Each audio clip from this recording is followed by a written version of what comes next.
Welcome to JSA TV and JSA Podcasts, the newsroom for telecom and data center professionals. I'm Jamie Scotto-Kataya, coming to you from Virtual Metro Connect 2021. Joining me today is Mr. Matt Briley. He's the SVP of Service Provider Sales of LightRiver. Matt, welcome to JSA TV. For sure, we've been very honored to interview LightRiver previously. But I believe this is your first time here on JSA TV. We're excited to have you. Tell our viewers, if they don't know already, a little bit about who LightRiver is. Sure. So at LightRiver's very core, what we do is help our customers build better networks and get them deployed faster. And we really do that with three separate portions of the business. One is our hardware department, and there we represent many different of the tier one hardware vendors in the network that you've seen, the Ciennas, Cisco's, Nokia's. The second portion would be our deployment and integration services. And with our very unique deployment and integration methodology, we've been able to really keep a lot of our customers' projects either on schedule or ahead of schedule by deploying in a manner that we reduce our field time by 60%. And then the newest division in LightRiver is our software division.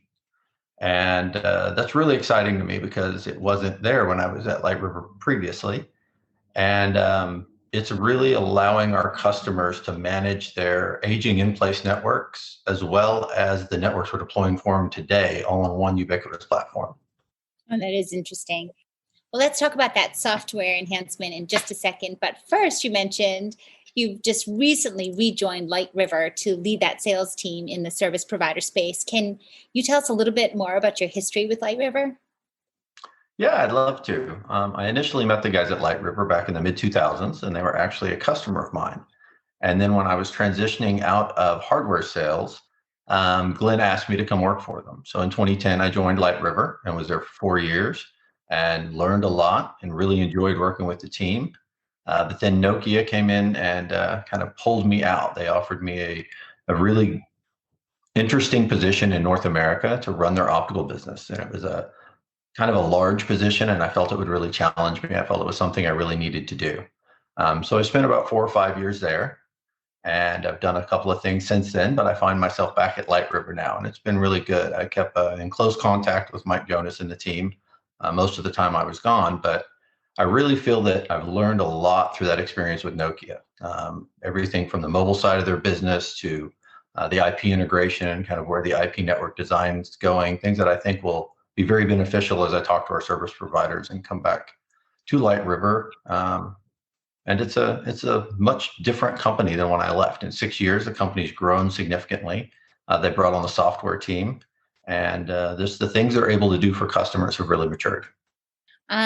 And that brings us up to 2020, 2021 here, Right. which of course been rather challenging, several months for all of us. How did LightRiver continue to innovate through its products, services, the software, while pivoting to all of the changes across the industry? Well, one of the great things with LightRiver is as the industry's been moving toward this open networking concept, LightRiver's had experience with all of the different vendors throughout the last, almost 20 years. So working on multiple different vendor systems, especially for transport, is not new to us.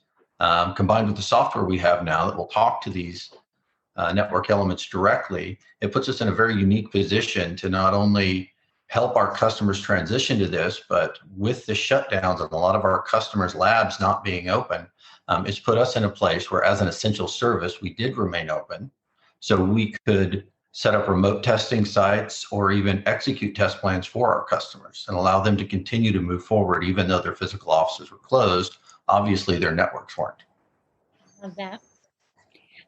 So resiliency, up and running, even during these crazy times. And of course, the good sense to bring you back onto the team. A lot of great things going on. We also have to mention alien aware networking. We had a really fabulous JSA TV there that folks should definitely check out. But tell us more, some other exciting developments that we might be watching LightRiver for this year. Sure. Again, one of the big things is open networking. And The thing that I really like about our software arm now is we use the same software platform to enable the alien aware networking you've been talking about on open ROADM and open DWDM systems that we do to talk to some of the tier one vendors who are no longer with us, the Nortels, the Tellabs, the Alcatels, the Lucents. We can still manage all of those systems, and almost all of our service provider partners anyway still have those systems in their network. So we've been doing a lot to work with those companies on a network transformation. In addition, our deployment side has gotten very creative in ways that they can help our partners speed up deployments. Typically, we do what's called a factory built network, where we'll receive the equipment from a vendor, we'll build, test, label, set up that equipment in our factory, and then we send it out with our deployment teams to deploy. What we've been able to do for some of our customers who have their own field deployment teams, but don't necessarily have the time to train them on every new piece of equipment that comes out, is we can do the build for them in the factory and then ship that pre-built to them for their field engineers to install. So it's more of a hybrid model. So we've been working with our customers to just find ways that we can help accelerate plans that they already have in place and maybe provide synergies and efficiencies that they wouldn't normally have available. I just love that. Truly network transformation in a box, if you will. Right. Okay, for our viewers who definitely will want to know more information, where can they go? So you can obviously go to lightriver.com, and several of us are registered for Metro Connect. You've got myself, Mike Jonas, I believe our CEO, Glenn Johansson. So you could click to have a meet with any of us at Metro Connect, and we'd love to talk to you.